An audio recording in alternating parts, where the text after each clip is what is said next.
Magandang araw po sa ating lahat. Magandang araw po sa ating Panginoon. Ako nga po pala si John Robby Medina at ngayong araw po ay samahan ninyo ako muling pag-aralan at pagbulay-bulayan ng mga salita ng ating Panginoon. Pero bago ang lahat, tayo po muna ay manalangin. Ang makapangyarihan sa lahat, nagpapasalamat po ako sa mga biyayang pinagkakaloob niyo sa akin sa araw-araw. Ngayong araw po ay kayo ang manguna sa akin, tago mo po ako sa iyong likuran. Humihingi po ako ng kapatawaran sa mga kasalanan ng aking nagagawa. Naway tulungan mo po akong mailayo sa tukso at kasamaan. Bigyan mo po ako ng knowledge at wisdom para mas lalo ko pa pong maunawaan ang iyong mga salita. At ang lahat ng ito ay dinadalangin ko sa matamis na pangalan ni Jesus. Amen. At magandang araw po sa ating lahat. At ang topic po natin ngayong araw ay commitment, family, devotion, and discipleship. At ang versikulong pag-aaralan po natin ay ang Deuteronomy chapter 6 verse 5 to 7. Sinasabi rito, ibigin mo si Yahweh na iyong Diyos ng buong puso, buong kaluluwa at buong lakas. Ang mga utos niya itanim ninyo sa inyong puso, ituro ninyo sa inyong mga anak, pag-aralin ninyo ito sa inyong tahanan, sa iyong paglalakbay, sa inyong pagtulog sa gabi at sa inyong pagbangon sa umaga.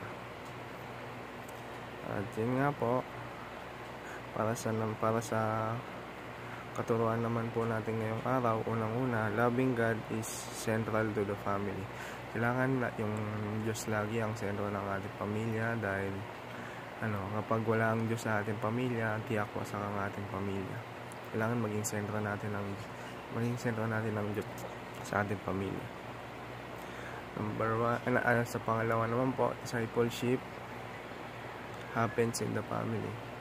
Yung discipleship, yung pagpupuri natin sa Panginoon, yung pag-share ng gospel, kailangan mangyari ito sa pamilya. Huwag natin ikaya yung pagbabahagi ng salita ng Diyos.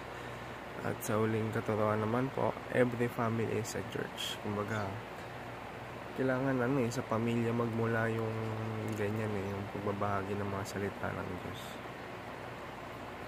At yun lamang po para sa ating katuruan ngayong araw. At ngayon naman po, punta naman po tayo sa ating application.